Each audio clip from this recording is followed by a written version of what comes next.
going for a little walk beside the river, and it's raging, it's churning, and it's frantic, and it's disturbed water. It's anything but calm, and that's the feeling I get from the latter part of Hidden in the Fog's video with Darwood O'Grady. And there's two short clips I just want to address because they're very disturbing. And I'll just play the first one now because it's a point and it's been missed. But I'll make that point and I'll make it now. So I confronted Janie. I went out the next day after DT said that, and I said, Janie, what the hell is going on? And I wasn't screaming or hollering or excited. Yeah. I said, Janie, why are you saying that now? You're making me look like a liar. And I wanted to confront Daniel about some lies he was telling that time too. Well, Daniel wouldn't even come out in the trailer. He hid in the trailer. And all Janie would do was just start yelling at me. I never said it. I never said it. I never said it. I never said it. Over and over. Darwood went to the trailer and he was explaining how he wasn't happy and he was going to confront Janie and that. But as well as that, he says he was going to confront Daniel about his lies. It wasn't about the lie, it was about the lies. So there's more than one lie that was in that drunk turkey interview. And I'll believe Darwood about that. And I'll just put this other clip in, and this is about a minute long. I'm going to break it down because there's several things in this that's even more disturbing.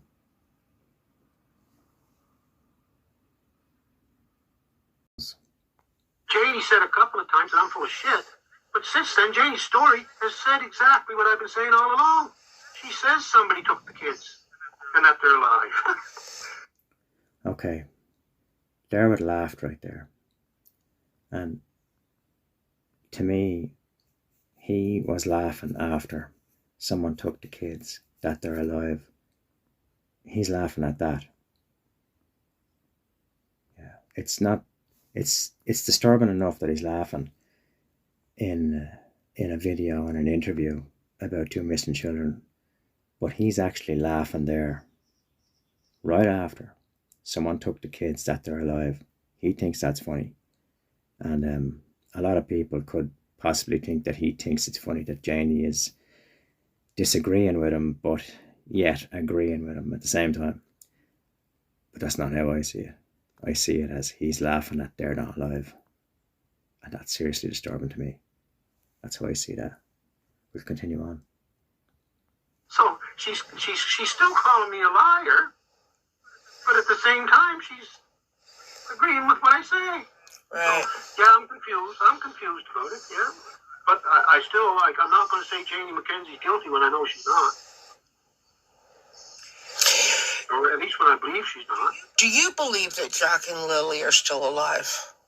And I believe the reason she told her story, changed her story a little bit, is because she found out that Daniel was doing a little shit, some bad things, but she doesn't realize just how bad some of the things Daniel, she thinks she's covering up for Daniel doing something minor. But Daniel was doing some pretty dirty stuff. Okay. He's stating there, Janie thinks she's covering up for something minor, but he goes on to say that Daniel's doing some pretty dirty stuff. And I'll say that Darwood has no problem mentioning Daniel's use of rugs. No problem mentioning that at all. So when he says some pretty dirty stuff, he's talking about some pretty dirty stuff. And this is involving children. So how bad could some pretty dirty stuff be? And I'm thinking it's pretty bad. Okay, so from that disturbing, raging river, we have this dam and has a calming effect. And I see that the RCMP is the calming effect here. And they need to dam this river, this disturbing, raging, churning, frantic stream of misinformation and disturbing information. There needs charges brought big time for all these folk. Like this Darwood guy, like he has, as he has said, he has this medical condition, but I'm just wondering, like, how sick is this guy?